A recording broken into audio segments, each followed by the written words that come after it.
Okay, today I'm going to talk about some of the origins of Taiji.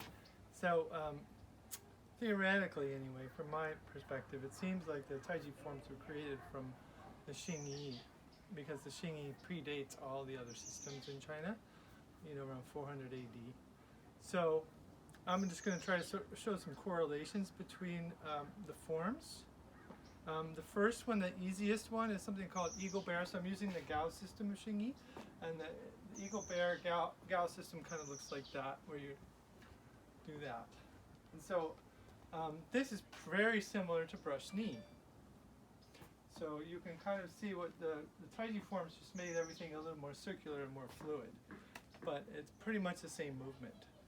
That's a pretty good example. The other one is monkey. So monkey in the Gao system kind of does this thing as you retreat, and you see it in Taiji as, from fist under elbow, for example, you just have the same kind of retreat happening. And so repulse monkey and Hsingi are definitely some connection there. There's many more. Swallow, for example, in the Hsingi system does something like this, where you go down, you do all this stuff. So this is your squatting single whip into any number of kicks that you like. That's another correlation. Again, we have rooster that looks like this.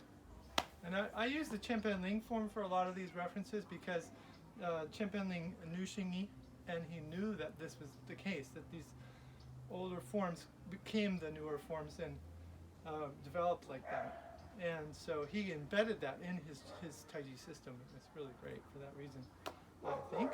And so rooster here, and Taiji looks like this, where in Hsingi it's kind of like this.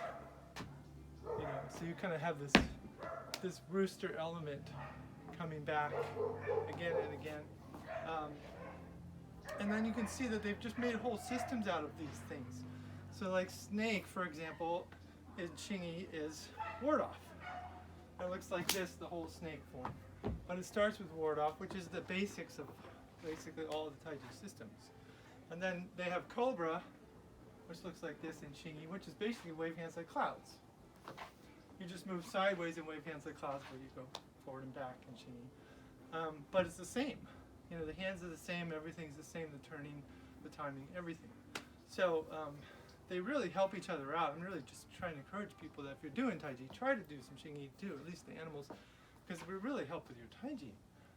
And also, there's many other examples, like dragon looks like this, and you'll see that kind of move. In the Chen Ling form, we have it looks like this, and I just call it dragon because it's there, and it looks just like it. But it's also really rollback, without the feet kind of turning. So sometimes actually, if you do roll back on the bad side, which will look like this, on that back leg, with the other leg forward, then you start to see dragon there too. So there's all of these correlations. That's what I'm trying to say. And try, when you do your form, try to, if you can see some of these correlations, I think it will help. And notice that the animals are shamanistic too, so you really want to try to pull out the animals into your body, into the movements. And again, these movements became whole systems, like snake became a whole system in Shaolin and other systems from the southern styles. So again, the Hsingi really is the grandfather of everything that we do today. So it's good to see that. Thanks.